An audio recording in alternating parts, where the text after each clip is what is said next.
One way in calculus that we can find the area under the curve, a definite integral, is to use what's called a Riemann sum.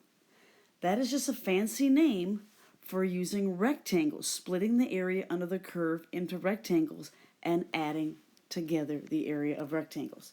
So first of all, let's talk about the symbol for a definite integral. The symbol for a definite integral is an elongated S. And on the bottom of the S, we always put our left endpoint, A, and at the top of the elongated S, we put our right endpoint, B. So that is the symbol for a definite integral. So let's look at our first example here. We have the definite integral from 1 to 4 of the function 1 over x. The dx is just a part of the notation. Okay, so the second part of the notation goes after the function. All right, so this right here, the elongated S and the dx is just the notation for a definite integral. All right, the area under the curve. All right, this right here, the function is called the integrand. All right, that is the function that you're trying to find the area under. So here is our graph, 1 over x, and our left endpoint is 1. Our right endpoint is 4. So we are going to be taking this area right here and splitting it into rectangles, finding the area of the rectangles and adding them together. Now, how many rectangles are we going to use? Well, it says using left and right endpoints, we'll get to that. Find the lower sum, L6, and the upper sum, U6, and the midpoint sum, M6. That little number in the lower right-hand corner, that tells us how many rectangles we need. So we need to split this area into 6 rectangles of equal width. So to find the width, we use this formula right here, delta x. Delta means change in. So to find the length of our rectangles, we take the right endpoint B, which is 4, minus the left endpoint, which is 1, and we divide it by n. N is the number of rectangles. So B, the right endpoint, minus A, the left endpoint, divided by 6, the number of rectangles we need. That gives us 3 over 6, which is 1/2, or 0.5. All right, those are my increments. All right, so our first rectangle is going to go from 1 to 1.5. There is our first rectangle. All right, and then we just add on increments of 0.5. The second rectangle is from 1.5 to 2. There's our second rectangle. And then from 2 to 2.5. There's our third rectangle. From 2.5 to 3. There's our fourth rectangle. From 3 to 3.5. There's our fifth rectangle. And then we should end up exactly at our right endpoint by adding on that increment of 0.5. So there are our 6 rectangles. So that's the first thing you have to do. Figure out how many rectangles you need. And then to find the width of each rectangle, the width will always be the same. It's the right endpoint minus the left endpoint divided by the number of rectangles, B minus A over N. So we know that the width of each rectangle, the bases of the rectangle, are all 0.5. How do we find the heights of the rectangle? You can estimate the height of each rectangle using different endpoints. Okay, so let's just sketch in this rectangle here.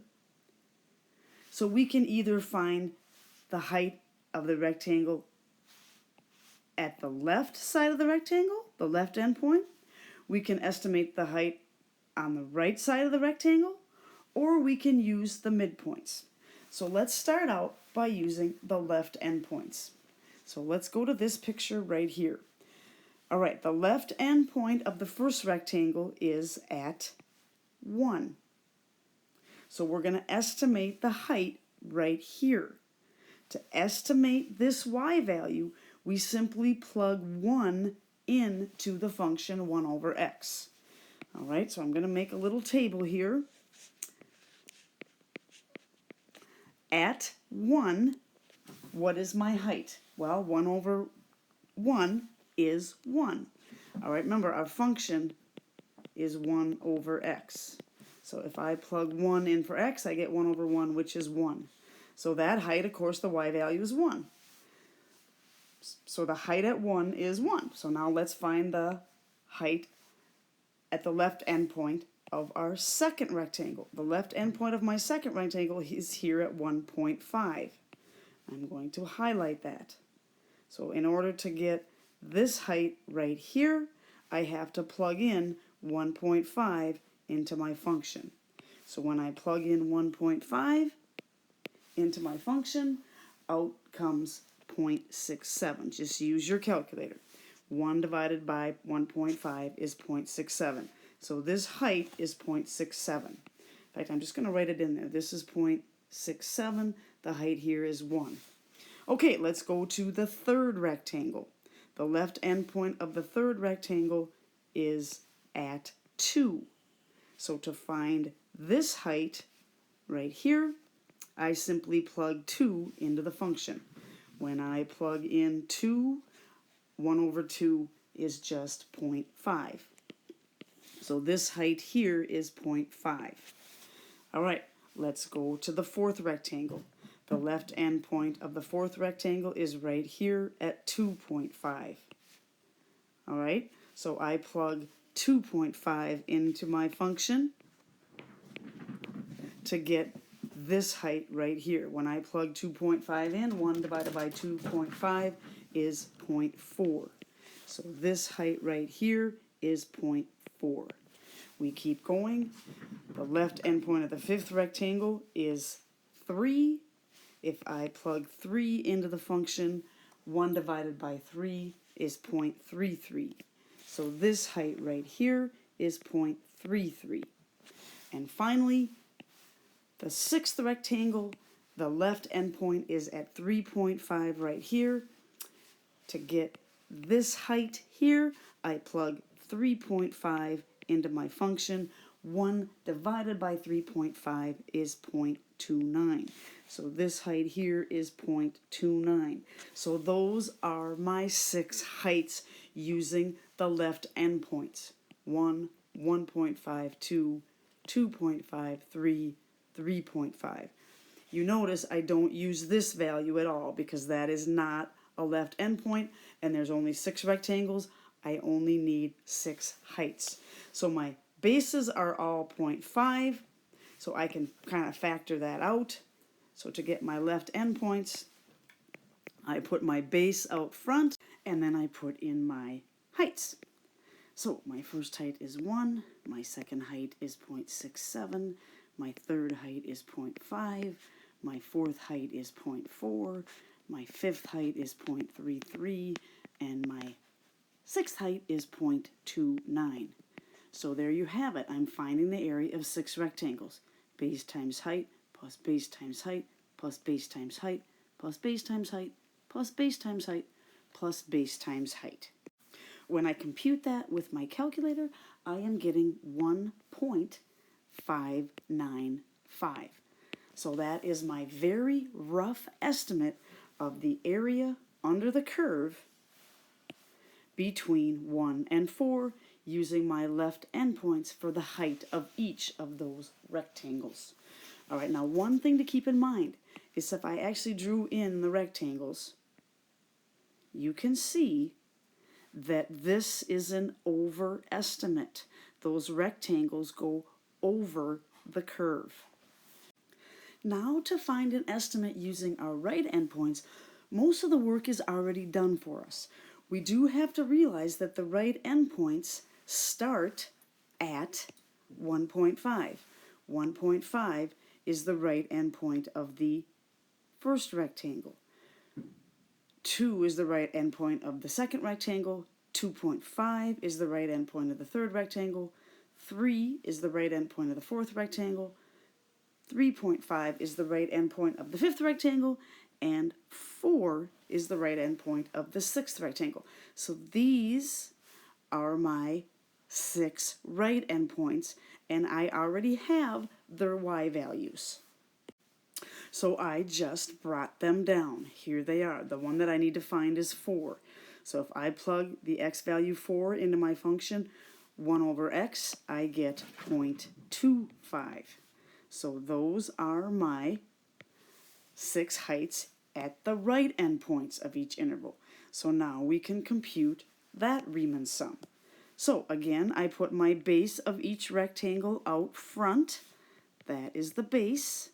And my heights are 0.67, 0.5, 0.4, 0.33, 0.29, and finally my last height is 0.25. And there I have base times height, etc. All right, when I compute that, I'm getting 1.22. All right, so now let's look at if we drew in the rectangles from the right endpoints, from right here. That rectangle looks like this. This right endpoint, the rectangle is there. There's the rectangle, and so on and so forth. You can see that when we use the right endpoints as the heights, those rectangles give us an underestimate. All right, so this is an underestimate. The smaller number gives us an underestimate. All right, in calculus, we give that name the lower sum. All right, now up here, when we had the overestimate, okay, this was an overestimate. The bigger number will give us an overestimate, and that is called in calculus the upper sum. Okay, so to recap, to find the lower sum and the upper sum, you use the left endpoints to get an estimate, you use the right endpoints to get an estimate. The smaller number is the lower sum, the bigger number is the upper sum. The third way to estimate a Riemann sum is to use the midpoints for the height. So how do we find the midpoints? Well, the first thing we have to do is we have to take the base of each rectangle, 0.5, and we have to divide it in half. That gives us 0.25.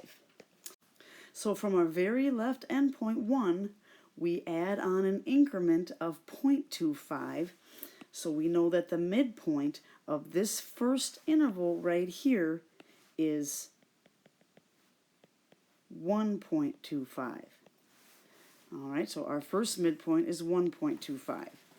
Now if we go from 1.5 and we add on half the interval, 0.25, we get 1.75. So that is the midpoint of the second interval. For the third rectangle, we add on 0.25 to 2. And the midpoint of the third rectangle is 2.25. And you can kind of see the pattern. The midpoint of the fourth rectangle is 2.75. The midpoint of the fifth rectangle, halfway between 3 and 3.5, is 3.25, and the midpoint of the sixth rectangle, halfway between 3.5 and 4, is 3.75. So there are my 6 midpoints, the x values at the middle of the rectangle. So now we plug these values into our function 1 over x. So do that right now. Pause the video. Okay, here they are. Check your work. These are the heights at the midpoint of each of the rectangles. So now if we compute the Riemann sum, the base, the length of the base of each rectangle along the x-axis is still 0.5, but now we put in our 6 heights. 0.8 plus 0.57 plus 0.44 plus 0.36 plus 0.31 plus 0.27. Base times height plus base times height plus base times height, and so on. When I get that, I get 1.375. And if you notice, your midpoint estimate should be exactly in between the lower sum and the upper sum, and it is. That number right here is between 1.22 and 1.59. So that is a Riemann sum using the left endpoints, the right endpoints, and the midpoints. It's just a way to estimate the area under the curve, the definite integral, summing the area of rectangles together.